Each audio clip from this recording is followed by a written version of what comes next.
충격적 사건은 단어 하나에서 시작됐습니다. 평양의대 강당에서 맹세가 울려 퍼진 그날 밤 보위부 차량 3대가 어둠 속에 들어섰습니다. 누군가는 끌려가고 누군가는 눈을 감았습니다. 그리고 응급실 단 3글자 의심자다. 그 말 한마디에 산소포화도 70%의 환자가 눈앞에서 꺼져갔습니다. 충성의 약속이 어떻게 가족의 붕괴와 양심의 붕괴로 이어질 수 있을까요? 그리고 그 끝에서 기다리던 반전은 무엇이었을까요? 지금부터 결코 믿기 힘든 이야기가 시작됩니다. 구독과 좋아요 눌러주세요. 안녕하세요. 저는 정혜입니다. 평양의과대학 강당에는 300명의 학생들이 숨을 죽이고 앉아 있었습니다.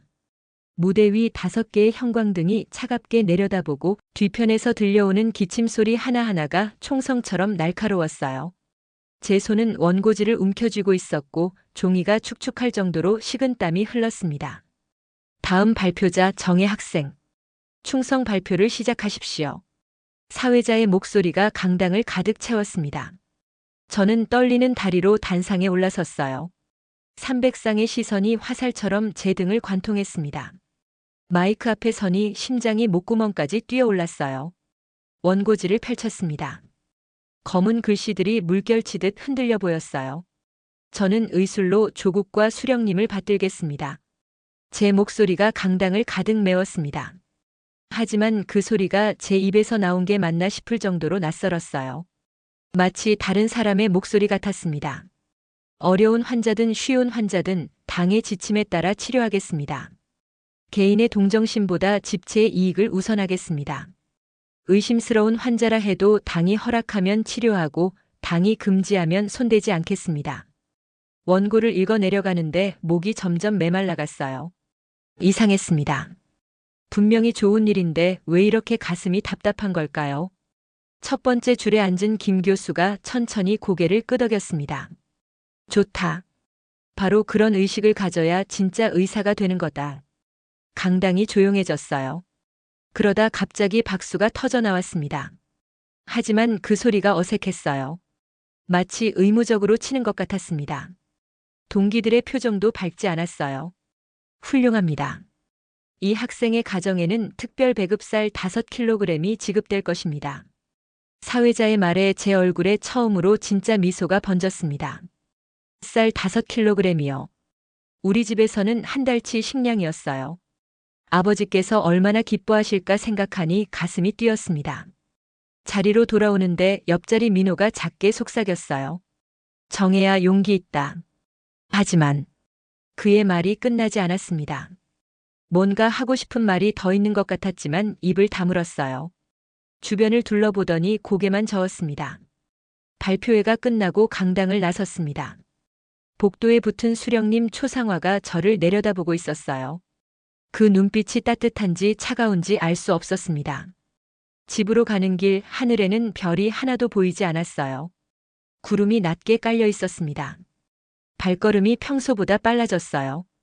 아버지께 좋은 소식을 전하고 싶었거든요. 밤 11시 우리 집이 있는 골목 어귀에 도착했습니다. 그런데 뭔가 이상했어요. 평소보다 너무 조용했습니다. 가로등 불빛만이 희미하게 길을 비추고 있었어요. 그때 저 멀리서 엔진 소리가 들렸습니다.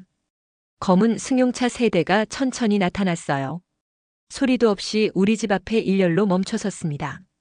차 번호판에 특수한 표시가 붙어 있었어요. 보위부 차량이었습니다. 저는 골목 모퉁이에 숨어서 숨을 죽였어요. 심장이 터질 것 같았습니다. 차 문이 하나둘 열렸어요. 검은 제복을 입은 남자 6명이 내렸습니다. 그들의 움직임은 기계처럼 정확했어요. 이미 계획된 행동 같았습니다. 한 명이 우리 집 대문을 두드렸어요. 똑똑똑. 3번의 규칙적인 소리였습니다. 왜요? 내가 오늘 충성을 다짐했는데 왜 이런 사람들이 우리 집 앞에 왔죠? 혼잣말이 떨리는 목소리로 새어나왔습니다. 손이 덜덜 떨렸어요. 대문이 열렸습니다. 아버지께서 나오셨어요. 평상복 차림에 슬리퍼를 신고 계셨습니다. 보위부 요원과 마주 서신 아버지의 어깨가 움츠러들었어요. 정철 동무 나와주십시오. 낮고 차가운 목소리였습니다. 아버지께서 고개를 끄덕이시더니 안으로 들어가셨어요. 옷을 갈아입으러 가신 것 같았습니다. 제가 받은 특별 배급, 쌀 5kg 약속이 이런 결과를 가져올 줄은 꿈에도 몰랐어요. 오늘 내가 외친 그 말이 아버지를 데려가는 신호였던 걸까요? 새벽 2시 정적을 깨는 5번의 둔탁한 소리가 울렸습니다. 쿵쿵쿵쿵쿵. 대문을 두드리는 소리였어요. 저는 이불 속에서 벌떡 일어나 숨을 죽였습니다. 심장이 귀에서 쿵쿵거리는 소리만 들렸어요. 열라. 고함 소리와 함께 우리 집 대문이 부서지듯 열렸습니다. 검은 제복을 입은 남자 4명이 현관으로 쏟아져 들어왔어요. 발소리가 마루를 흔들었습니다. 플래시라이트 불빛이 방 안을 날카롭게 찔렀어요. 어머니께서 깜짝 놀라 비명을 지르셨습니다. 아이고 이게 무슨. 조용히 해. 보이부원이 큰 소리로 외쳤어요. 어머니는 입을 막으시며 벽에 등을 기댔습니다. 온몸이 덜덜 떨리고 계셨어요. 저는 부엌으로 뛰어가 칼을 움켜쥐려 했습니다. 하지만 손이 너무 떨려서 칼이 바닥에 떨어졌어요. 철컥 소리가 집안을 울렸습니다. 정철 동무는 어디에 있나? 목소리가 천둥처럼 울렸어요.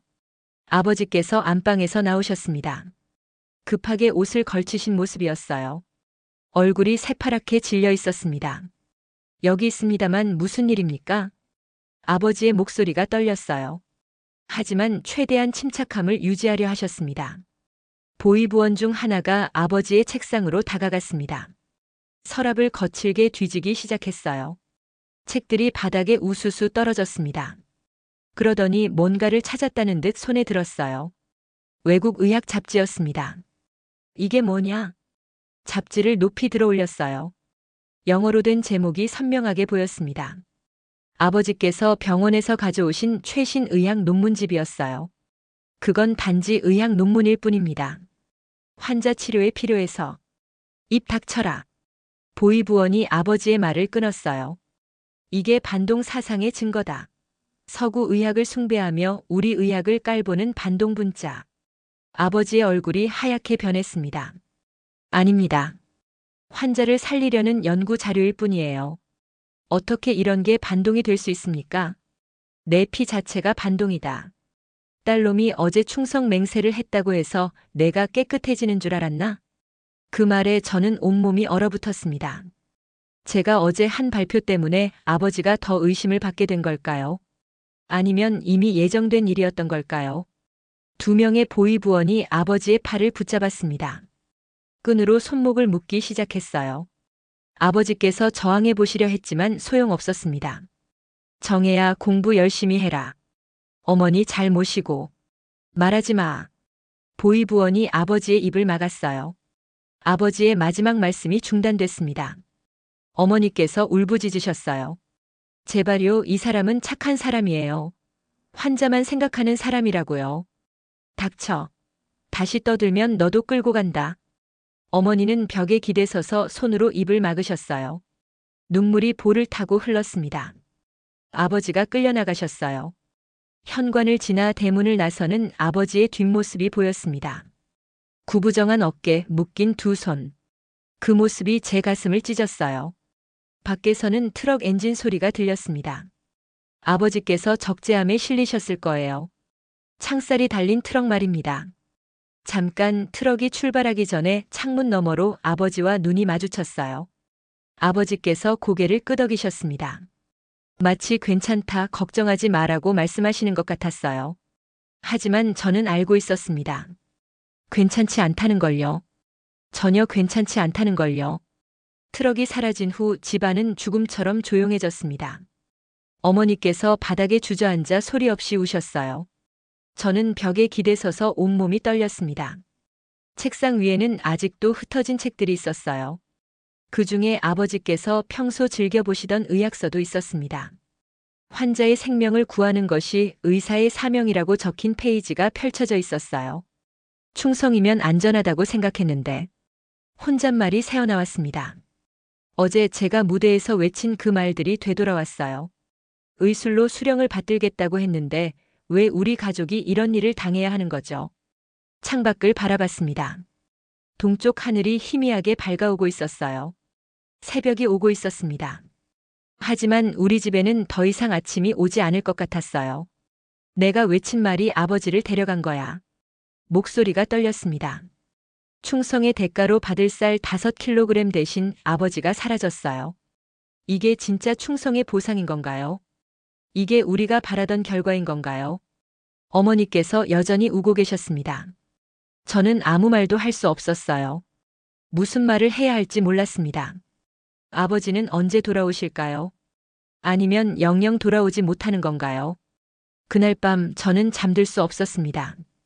아버지께서 창살 너머로 저를 바라보시던 그 눈빛이 계속 떠올랐어요. 슬프지만 따뜻했던 그 눈빛이요. 아침 식당은 평소보다 너무 조용했습니다. 20개 테이블에 100명이 넘는 학생들이 앉아 있는데도 숟가락 부딪히는 소리만 덜그럭거렸어요. 대화 소리는 거의 들리지 않았습니다. 저는 평소 자리에 앉아 주변을 둘러봤어요. 뭔가 이상했습니다. 구석 테이블 항상 큰 소리로 웃던 선배 성우의 자리가 비어 있었어요. 그의 식판도 젓가락도 없었습니다. 옆자리 미향이가 작은 목소리로 속삭였어요. 성우 선배 어디 갔지? 어제 저녁부터 안 보이는데. 건너편에 앉은 소희가 고개를 가로저었습니다. 어젯밤에 불려갔다는 얘기가 있어. 그 뒤로 소식이 없어. 제 등골이 서늘해졌어요. 성우 선배는 평소 외국 영화 얘기를 자주 하던 사람이었습니다. 미국 액션 영화나 유럽 드라마 같은 걸 어떻게 알고 있었는지는 몰라도 재미있게 들려주곤 했어요.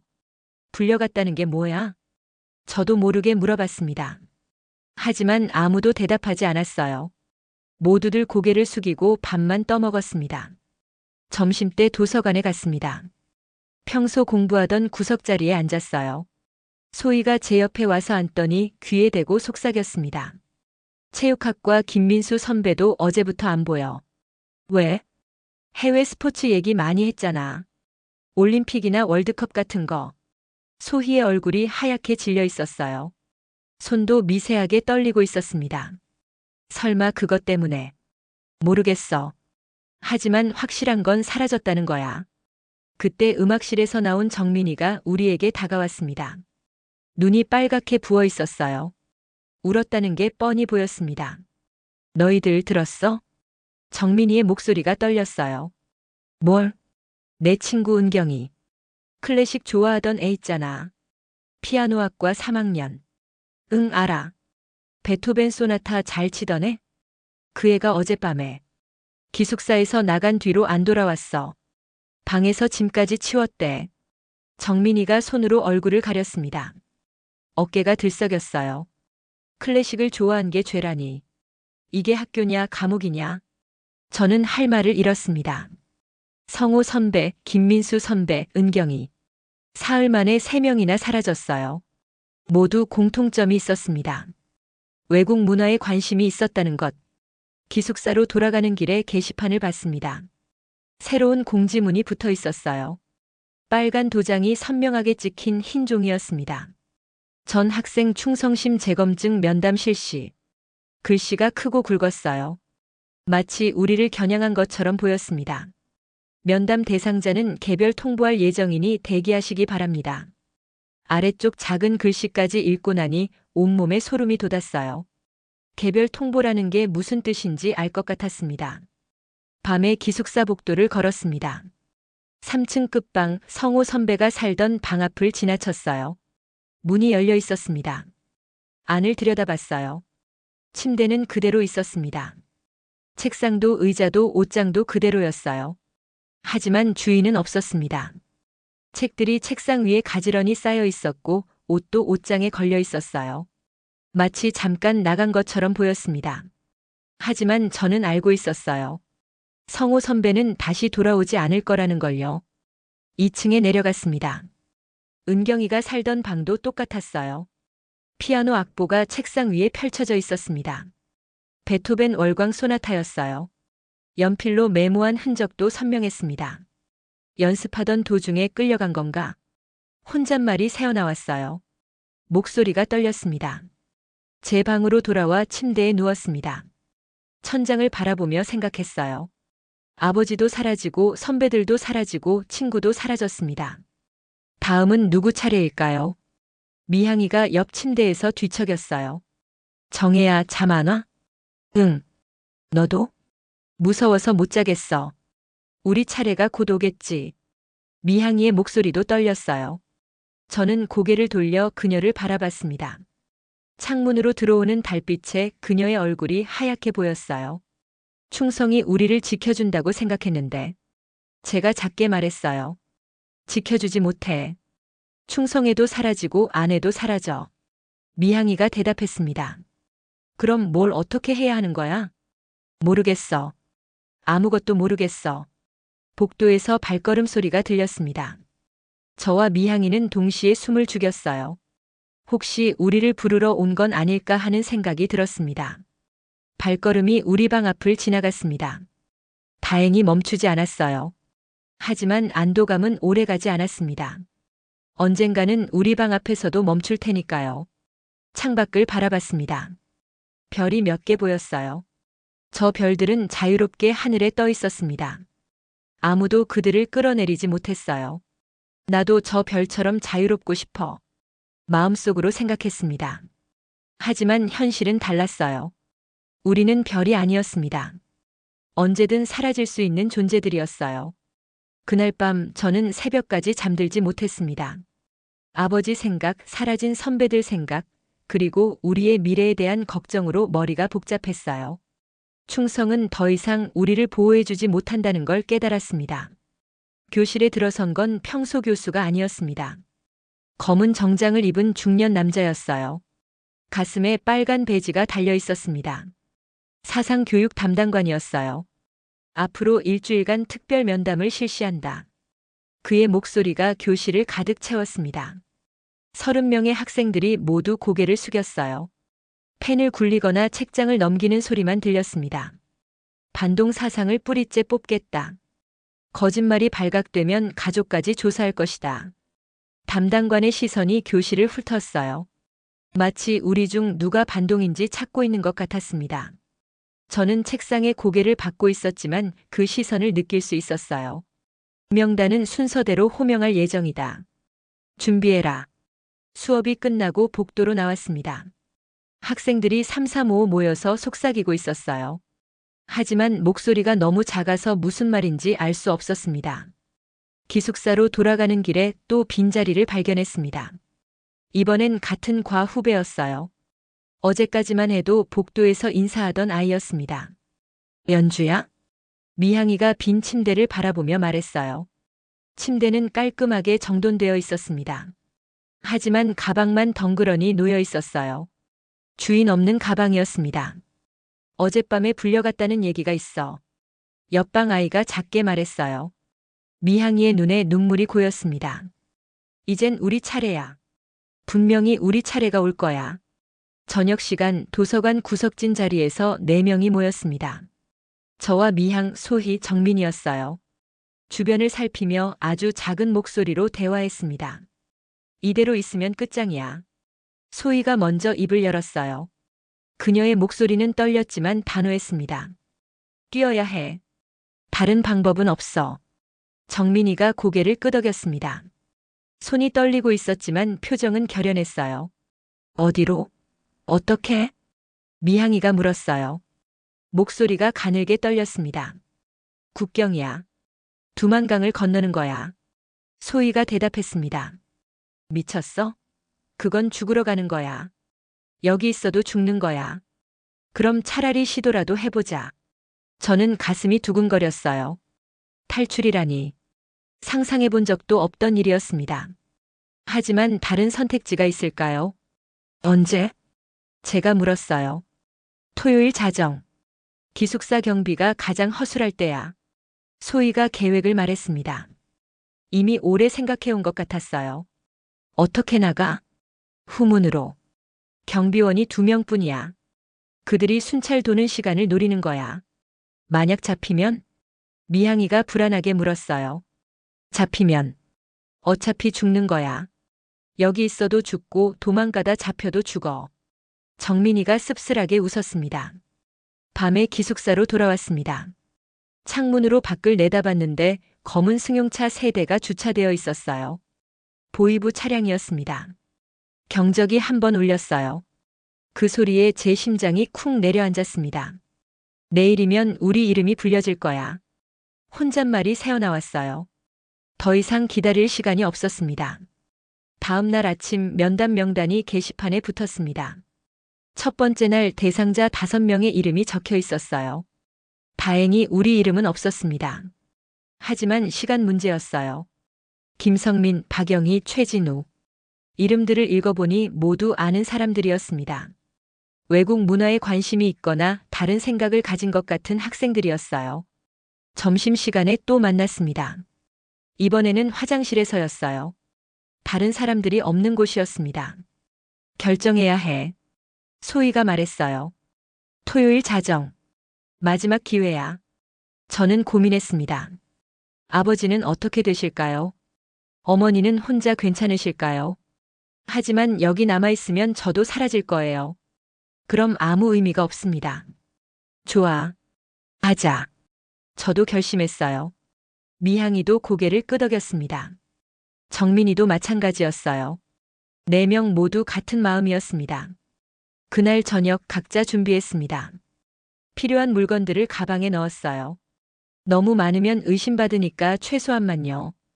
옷 한 벌, 물, 약간의 음식. 침대에 누워서 천장을 바라봤습니다. 내일이면 이 방을 떠날 거예요.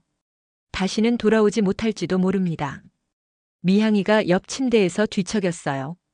무서워? 응. 너는? 나도. 하지만 두렵다고 해서 포기할 수는 없었어요. 두려움보다 더 큰 건 절망이었습니다. 여기 남아있으면 확실히 죽을 거예요. 자정이 가까워졌습니다. 복도에서 경비원의 발소리가 들렸어요. 순찰 시간이었습니다. 15분 후에 다시 올 거예요. 4명이 조용히 방에서 나왔습니다. 가방을 메고 신발을 손에 들고서요. 맨발로 복도를 걸었습니다. 소리가 나지 않게 조심스럽게요. 후문에 도착했습니다. 경비원이 보이지 않았어요. 순찰을 돌고 있는 것 같았습니다. 소희가 문을 살짝 열었어요. 삐걱 소리가 났습니다. 우리는 모두 숨을 죽였어요. 지금이야. 소희가 속삭였습니다. 4명이 손을 맞잡았어요. 토요일 자정. 우리의 마지막 기회야. 제가 작게 말했어요. 모두의 눈에 공포와 결의가 동시에 빛났습니다. 문을 열고 밖으로 나섰습니다. 차가운 밤 공기가 얼굴을 스쳤어요. 자유를 향한 첫걸음이었습니다. 살아남을 수 있을까요? 아니면 이게 마지막 일까요? 알 수 없었습니다. 하지만 시도해야 했어요. 기숙사를 빠져나온 지 6시간이 지났습니다. 새벽 3시 국경 근처 작은 역 대합실에 도착했어요. 형광등 절반이 깜빡거리는 낡은 건물이었습니다. 플라스틱 의자에 4명이 웅크리고 앉아 있었어요. 낡은 모포 하나를 4명이 나누어 덮었습니다. 몸이 떨렸어요. 추위 때문인지 공포 때문인지 알 수 없었습니다. 여기가 진짜 마지막 일 수도 있겠지? 정민이가 작게 속삭였어요. 목소리가 바람처럼 가늘었습니다. 그런 말 하지 마. 소희가 대답했지만 목소리에 확신이 없었어요. 우리 모두 같은 생각을 하고 있었습니다. 이곳에서 잡히면 끝이라는 걸요. 대합실 모퉁이에서 중년 남자 하나가 우리를 지켜보고 있었어요. 작업복을 입고 있었습니다. 현지 주민인 것 같았어요. 한참을 망설이더니 천천히 우리 쪽으로 걸어왔습니다. 어디서 온 아가씨들인가? 낮고 조심스러운 목소리였어요. 우리는 서로를 바라봤습니다. 대답해도 되는 걸까요? 아니면 함정일까요? 평양에서요. 소희가 용기를 내어 대답했어요. 남자가 고개를 끄덕였습니다. 그럴 줄 알았어. 표정만 봐도 알 수 있거든. 그가 주변을 둘러보더니 더 가까이 왔어요. 믿을 만한 조선족이 하나 있어. 도와줄 수 있을 거야. 정말요? 미향이가 눈을 크게 뜨며 물었어요. 장회의라는 사람이야. 이런 일에 경험이 많다고 들었어. 남자가 종이 한 장을 건넸습니다. 주소가 적혀 있었어요. 내일 밤 10시에 여기로 와. 찻집이야. 남자는 그 말을 남기고 사라졌어요. 마치 바람처럼 조용히요. 우리는 하루 종일 대합실에서 기다렸습니다. 사람들이 오가는 걸 지켜보며 시간을 보냈어요. 경찰이 나타날까봐 마음이 조마조마했습니다. 다음 날 밤 10시 주소를 찾아갔습니다. 고향 찻집이라는 간판이 달린 작은 가게였어요. 불빛이 희미했습니다. 유리창에는 신문지가 붙어 있어서 안이 잘 보이지 않았어요. 문을 열고 들어갔습니다. 테이블 4개가 있는 작은 공간이었어요. 구석에 한 명의 남자가 앉아 있었습니다. 키가 크고 수염을 기른 중년 남자였어요. 눈빛이 날카로웠습니다. 담배를 피우고 있었어요. 너희가 평양에서 온 학생들이구나. 유창한 한국어였어요. 조선족인 게 분명했습니다. 장회의라고 하자. 그가 의자를 가리켰어요. 우리는 조심스럽게 앉았습니다. 내가 강을 건너는 길을 안다. 장회의가 담배 연기를 내뿜으며 말했어요.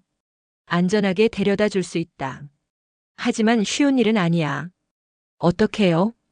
소희가 물었어요. 두만강 하류 쪽에 구멍이 하나 있어. 철조망이 끊어진 곳이지. 거기서 새벽에 건너는 거야. 장회의의 설명이 구체적이었어요. 마치 여러 번 해본 일인 것 같았습니다. 하지만 돈이 필요해. 한 사람당 중국 돈 5,000원씩. 우리는 얼굴이 하얗게 변했어요. 그런 큰 돈이 어디 있겠습니까? 돈이 없어요. 미향이가 작게 말했어요. 장회의가 웃었습니다. 걱정 마. 나중에 갚아도 된다. 한국에 가서 돈 벌면 보내주면 되지. 너무 쉽게 말하는 게 이상했어요. 의심스러웠지만 다른 선택이 있을까요? 민족끼리 도와야지. 나도 고향을 떠난 사람이거든. 장회의가 부드럽게 말했어요. 하지만 그의 눈빛은 차갑게 느껴졌습니다. 언제요? 정민이가 물었어요. 내일 자정. 준비 시간이 필요해. 장회의가 담배를 비벼 끄며 일어났어요. 여기서 하루 더 기다려. 내일 밤에 데리러 오겠다. 그는 우리에게 작은 쪽지를 건넸습니다. 혹시 문제가 생기면 이 번호로 전화해. 찻집을 나온 후 우리는 근처 여관에서 하룻밤을 보냈어요. 4명이 한 방에 모여 앉아 이야기했습니다. 정말 믿어도 될까? 정민이가 불안하게 물었어요. 다른 방법이 있어? 우리 혼자서는 절대 못 건너. 소희가 대답했습니다. 저는 계속 뭔가 이상하다는 생각이 들었어요. 장회의의 태도가 너무 자신만만했습니다. 마치 이런 일이 일상인 것처럼요. 믿어야 할까 아니면 또 다른 덫일까? 혼잣말이 새어나왔어요. 그래도 가야 해. 미향이가 작은 목소리로 말했어요. 여기 있어봤자 잡히기만 할 거야. 맞는 말이었어요. 이미 우리는 돌아갈 수 없는 강을 건넌 것이나 마찬가지였습니다. 밤이 깊어갔습니다. 창밖으로 두만강이 흐르는 소리가 들렸어요. 저 강 건너편이 중국이었습니다. 그리고 그곳을 거쳐 한국으로 갈 수 있을 거예요. 하지만 과연 장회의를 믿어도 될까요? 그의 눈빛이 계속 머릿속에서 맴돌았어요. 친절한 말과는 달리 차가운 무언가가 있었습니다. 내일이면 모든 게 결정돼. 창밖을 바라보며 생각했어요. 살아남을 수 있을지 아니면 더 큰 위험에 빠질지 알 수 없었습니다. 자정이 다가오고 있었어요. 운명의 시간이 점점 가까워졌습니다. 장회의가 과연 우리를 구해줄 구세주일까요? 아니면 우리를 더 깊은 나락으로 밀어넣을 배신자일까요? 담배 불빛이 번쩍이던 장회의의 차가운 눈빛이 자꾸만 떠올랐어요. 뭔가 잘못되고 있다는 직감이 들었지만 이미 되돌릴 수 없는 길을 걷고 있었습니다.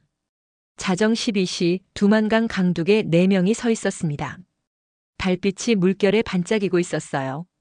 강물 소리가 귀를 때렸습니다. 건너편 중국 땅이 어둠 속에서 희미하게 보였어요. 장회의가 앞서 걸었습니다. 손에는 밧줄과 손전등을 들고 있었어요. 이제 강을 건너면 끝이다. 그의 목소리가 낮게 울렸습니다. 하지만 왜인지 차갑게 들렸어요. 저는 가슴이 두근거려서 숨을 고르기가 힘들었습니다. 옆에 선 미향이의 손이 얼음처럼 차갔어요. 소희와 정민이도 긴장으로 온몸이 굳어 있었습니다. 준비됐나? 장회의가 뒤돌아봤어요. 우리는 고개를 끄덕였습니다. 그럼 시작하자. 장회의가 손전등을 켰습니다. 불빛이 강물을 비췄어요. 그 순간이었습니다. 갑자기 6개의 서치라이트가 동시에 켜졌어요. 강둑 전체가 나처럼 밝아졌습니다. 우리는 눈을 가리며 비명을 질렀어요. 덫이야. 소희가 소리쳤습니다. 풀숲에서 검은 제복을 입은 병사들이 뛰어나왔어요. 8명이나 됐습니다. 총을 겨누고 있었어요. 한 놈도 살려두지 마라. 보이부 요원이 큰 소리로 외쳤습니다. 반동 새끼들 강을 건너려 했지. 총성이 터졌어요. 탕탕탕. 3발의 총소리가 밤하늘을 찢었습니다. 정민이가 비명을 지르며 쓰러졌어요. 어깨에서 피가 흘렀습니다. 총탄이 스쳤던 거예요. 정민아. 저는 쓰러진 친구를 부여잡았습니다. 따뜻한 피가 제 손에 묻었어요. 아파, 너무 아파. 정민이가 신음했어요. 얼굴이 새파랗게 변했습니다. 미향이와 소희가 제 옆으로 달려왔어요. 우리는 서로 붙잡고 떨었습니다. 그때 장회의를 봤어요. 그는 이미 우리에게서 몇 미터 떨어진 곳에 서 있었습니다. 총을 든 병사들 옆에요. 웃고 있었어요. 내가 우리를 팔았구나. 제가 소리쳤습니다. 장회의가 비웃었어요. 돈 앞에 충성 따윈 없다. 그의 주머니에서 두툼한 달러 뭉치가 보였어요. 우리를 판 대가였습니다. 민족끼리 도와야 한다며. 소희가 울부짖었어요. 그런 말은 바보들이나 믿는 거야. 장회의가 어깨를 으쓱했습니다. 너희 한 명당 1,000달러씩 받았다. 나쁘지 않은 거래지. 보이부 요원이 우리에게 다가왔어요. 수갑을 들고 있었습니다. 손 내밀어라. 싫어. 미향이가 저항했지만 소용없었어요. 병사 둘이 그녀를 붙잡았습니다. 저도 수갑이 채워졌어요. 차가운 금속이 손목을 조였습니다. 소희도 다친 정민이도 마찬가지였어요. 트럭에 태워라. 명령이 떨어졌어요. 우리는 강제로 끌려갔습니다. 발을 끌며 저항했지만 힘이 없었어요. 트럭 적재함은 철창으로 둘러싸여 있었습니다. 감옥차였어요. 우리는 그 안에 던져졌습니다. 정민이가 계속 신음했어요. 어깨 상처에서 피가 멈추지 않았습니다. 죽을 것 같아. 버텨야 해. 저는 정민이의 상처를 제 옷으로 감쌌어요. 하지만 피가 계속 스며나왔습니다. 트럭이 출발했어요. 덜컹거리는 길을 달렸습니다. 창문 밖으로 두만강이 멀어져 갔어요. 자유의 꿈도 함께요. 우리 어떻게 되는 거야? 미향이가 떨리는 목소리로 물었어요. 아무도 대답하지 않았습니다. 모두 알고 있었거든요. 탈북 시도는 죽음과 같은 죄였습니다. 소희가 울기 시작했어요. 목소리 없이 눈물만 흘렸습니다. 그녀의 어깨가 들썩였어요. 저도 울고 싶었지만 참았습니다. 지금은 울 때가 아니었어요. 살아남을 방법을 생각해야 했습니다. 하지만 희망이 보이지 않았어요. 사방이 철창이고 총을 든 병사들이 지키고 있었습니다. 도망갈 방법은 없었어요. 죽어도 여기를 떠나야 해. 마음속으로 다짐했습니다. 설령 죽더라도 이 체제 안에서는 살 수 없다는 걸 깨달았어요. 트럭이 멈췄습니다. 보이부 건물에 도착한 것 같았어요. 높은 담장과 철조망이 보였습니다. 내려. 병사가 소리쳤어요. 우리는 떠밀려 내렸습니다. 정민이는 제대로 서지도 못했어요. 건물 안으로 끌려갔습니다. 복도 양쪽에는 철문들이 줄지어 있었어요. 감옥이었습니다. 각각 다른 방에 넣어라. 명령이 떨어졌어요. 우리는 헤어져야 했습니다. 정혜야. 미향이가 제 이름을 불렀어요. 하지만 대답할 수 없었습니다. 이미 끌려가고 있었거든요. 철문이 쾅 닫혔습니다. 좁은 방 안에 혼자 남겨졌어요. 창문도 없고 전등 하나만 깜빡거리고 있었습니다. 바닥에 주저앉았어요. 차가운 시멘트가 온몸을 스며들었습니다. 장회의. 그 이름을 중얼거렸어요. 분노가 치밀어 올랐습니다. 우리를 구해준다던 그 남자가 결국 우리를 지옥으로 밀어넣었어요. 돈 앞에서는 민족도 동정도 없다는 걸 배웠습니다. 세상은 생각보다 훨씬 차가운 곳이었어요. 하지만 포기할 수는 없었습니다. 친구들이 살아있을 거예요. 어떻게든 다시 만나야 했습니다. 그리고 언젠가는 이곳을 벗어나야 해요. 죽어도 자유를 찾아야 합니다. 보이부 건물 지하 감옥에서 이틀이 지났습니다. 좁은 독방 안에서 바닥에 웅크리고 있었어요. 딱딱한 시멘트가 등을 파고들었습니다. 물 한 모금, 빵 한 조각만 하루에 한 번씩 들어왔어요. 철문 너머로 다른 방에서 들려오는 신음소리가 있었습니다. 정민이인 것 같았어요. 총상 때문에 고생하고 있을 거예요. 치료도 제대로 받지 못하고 있을 텐데요. 모두 끌고 나와. 갑자기 복도에서 고함 소리가 들렸습니다. 열쇠 돌아가는 소리와 함께 철문들이 열렸어요. 병사들이 들어와 제 팔을 붙잡았습니다. 일어나. 억지로 끌려 나왔어요. 복도에서 미향, 소희, 정민이를 다시 만났습니다. 정민이는 창백한 얼굴로 겨우 서 있었어요. 어깨에 붕대를 감고 있었지만 피가 스며나오고 있었습니다. 어디로 가는 거야? 소희가 떨리는 목소리로 물었어요. 닥쳐. 병사가 소희를 밀쳤습니다. 소희는 벽에 부딪혔어요. 우리는 다시 트럭에 실렸습니다. 이번에는 어디로 가는 걸까요? 처형장일까요? 아니면 더 깊은 감옥일까요? 트럭이 달렸어요. 창밖으로 익숙한 풍경이 지나갔습니다. 두만강 쪽으로 가고 있었어요. 이틀 전 우리가 잡힌 그곳 말이에요. 왜 다시 강으로 가는 거지? 혼잣말이 새어나왔어요. 트럭이 강둑에서 멈췄습니다. 우리는 내려야 했어요. 서치라이트가 다시 켜져 있었습니다. 이틀 전과 똑같은 장면이었어요. 보이부 요원 6명이 우리를 둘러쌌습니다. 총을 들고 있었어요. 무릎 꿇어. 명령이 떨어졌어요. 우리는 강둑에 무릎을 꿇었습니다. 차가운 흙이 무릎을 파고들었어요. 한 명의 요원이 저에게 다가왔습니다. 권총을 제 이마에 겨눴어요. 차가운 총구가 피부에 닿았습니다. 반동들의 최후를 똑똑히 봐라. 그가 방아쇠에 손을 걸었어요. 끝장이다. 저는 눈을 감았습니다. 이제 정말 끝인가 봐요. 아버지, 어머니를 다시 만날 수 있을까요? 바로 그때였습니다. 갑자기 모든 전등이 꺼졌어요. 서치라이트도 트럭의 헤드라이트도 모두 꺼졌습니다. 순식간에 칠흑 같은 어둠이 내려왔어요. 전력이 차단된 거였습니다. 뭐야? 무슨 일이냐? 보이부 요원들이 당황했어요. 그 순간 쾅 하는 소리와 함께 연막탄이 터졌습니다. 하얀 연기가 사방으로 퍼졌어요. 아무것도 보이지 않았습니다. 보이지 않는다. 병사들이 비명을 질렀어요. 기침 소리가 여기저기서 들렸습니다. 강 건너편에서 모터보트 소리가 들렸습니다. 2대인 것 같았어요. 빠르게 이쪽으로 다가오고 있었습니다. 빨리. 우린 널 지키러 왔다. 낯선 목소리가 들렸어요.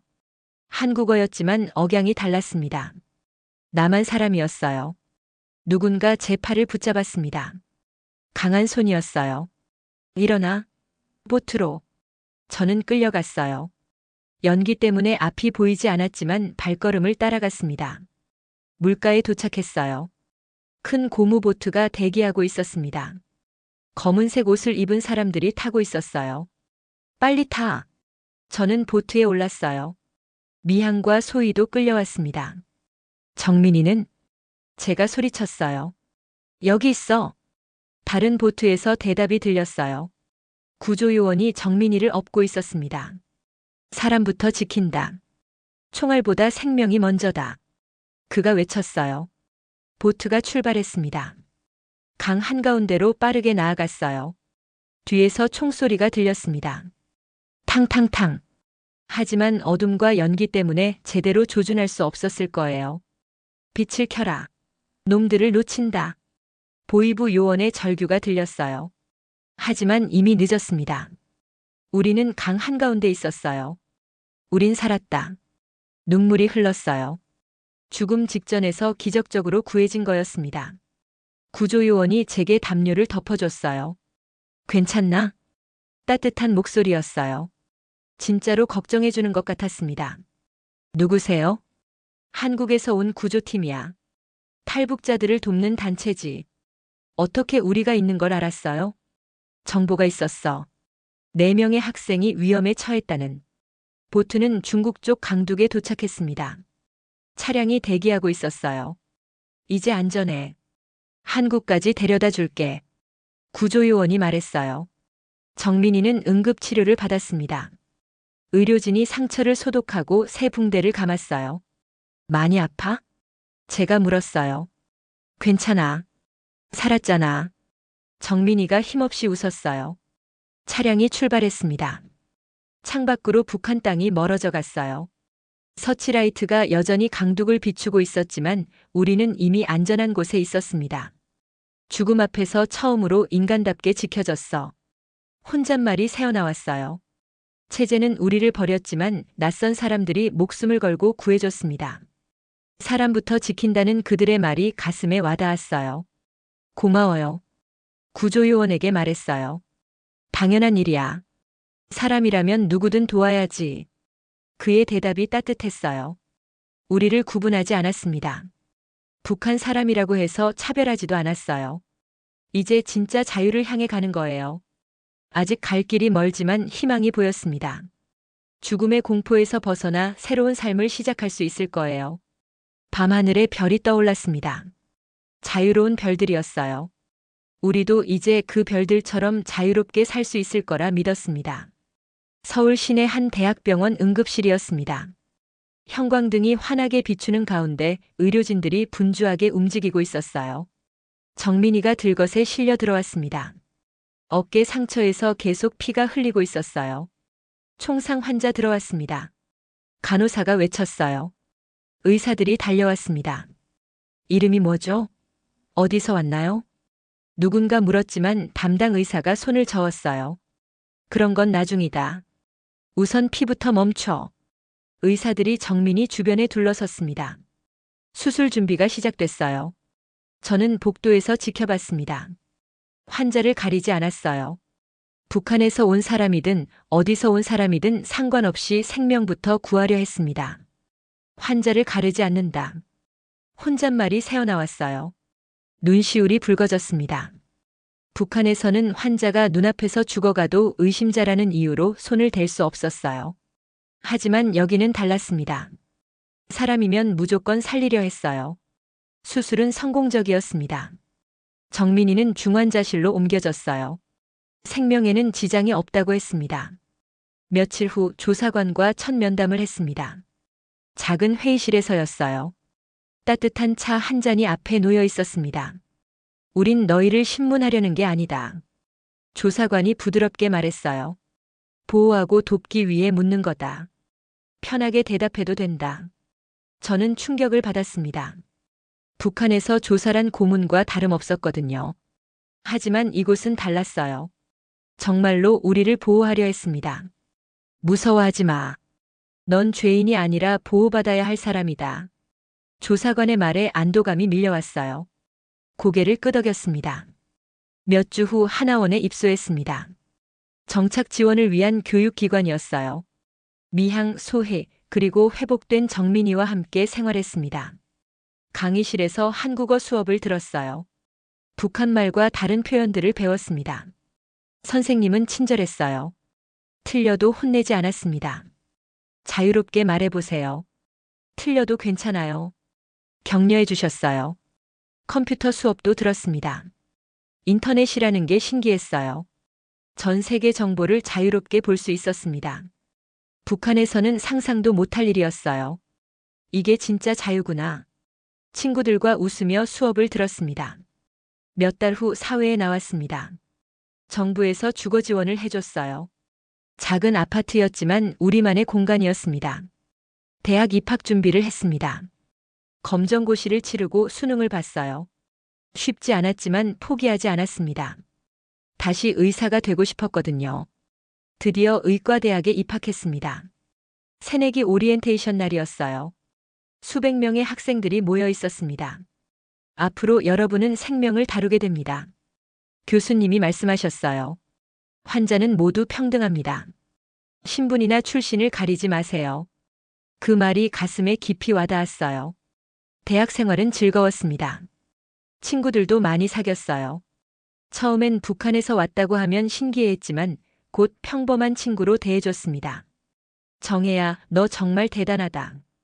같은 과 친구가 말했어요. 그런 어려움을 겪고도 의사가 되려고 하니. 하지만 저에게는 당연한 선택이었어요. 환자를 가르지 않는 의사가 되고 싶었습니다. 몇 년이 흘렀습니다. 의사가 되어 병원에서 일했어요. 응급실에서 근무했습니다. 어떤 환자든 최선을 다해 치료했어요. 어느 날 북한에서 온 탈북자가 응급실에 왔습니다. 교통사고를 당한 상태였어요. 이 사람 북한 사람이라던데 치료비는 누가 내요? 동료가 물었어요. 그런 건 상관없어요. 우선 사람부터 살리는 거죠. 저는 즉시 치료에 들어갔습니다. 그 환자는 무사히 회복했어요. 10년이 지났습니다. 이제 저는 경험 많은 의사가 되어 있었어요. 강연도 자주 했습니다. 탈북 경험을 나누며 사람들에게 희망을 주고 싶었거든요. 어느 날 대학교 강당에서 강연했습니다. 200명의 청중이 앉아 있었어요. 학생들과 일반인들이었습니다. 저는 북한에서 태어났습니다. 강연을 시작했어요. 그곳에서는 환자도 가려서 치료했습니다. 하지만 여기서는 다릅니다. 청중들이 조용히 들었어요. 나는 환자를 가르지 않는 의사로 살고 싶습니다. 그게 진짜 의술이라고 믿어요. 강연이 끝나자 기립박수가 터졌습니다. 200명 모두가 일어나 박수를 쳤어요. 박수 소리가 강당을 가득 메웠습니다. 눈물이 흘렀어요. 감동의 눈물이었습니다. 강연 후 한 학생이 다가왔어요. 선생님, 저도 의사가 되고 싶어요. 선생님처럼요. 좋은 마음이에요. 환자를 위하는 마음만 있으면 돼요. 집으로 돌아가는 길에 생각했습니다. 그날 밤 기숙사에서 탈출을 결심했던 순간이 떠올랐어요. 죽을 수도 있는 위험한 선택이었지만 그 선택이 오늘의 저를 만들었습니다. 아파트에 도착해서 거울을 봤어요. 10년 전과는 다른 모습이었습니다. 더 성숙해졌고 더 당당해졌어요. 배급 5kg 대신 사람의 생명을 택한 그날이 내 2번째 생일이었다. 혼잣말을 했어요. 창밖을 바라봤습니다. 서울 야경이 반짝이고 있었어요. 자유로운 불빛들이었습니다. 미향, 소희, 정민이도 각자의 길을 걸고 있어요. 미향이는 간호사가 됐고 소희는 사회복지사, 정민이는 음악 선생님이 됐습니다. 모두 사람을 돕는 일을 하고 있어요.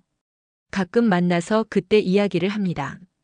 무서웠지만 결국 잘된 선택이었다고요. 오늘도 저는 환자를 가르지 않는 의사로 살고 있습니다. 그게 제가 찾은 진짜 자유입니다. 체제가 아닌 사람을 위하는 살. 그것이 바로 제가 원했던 거였어요.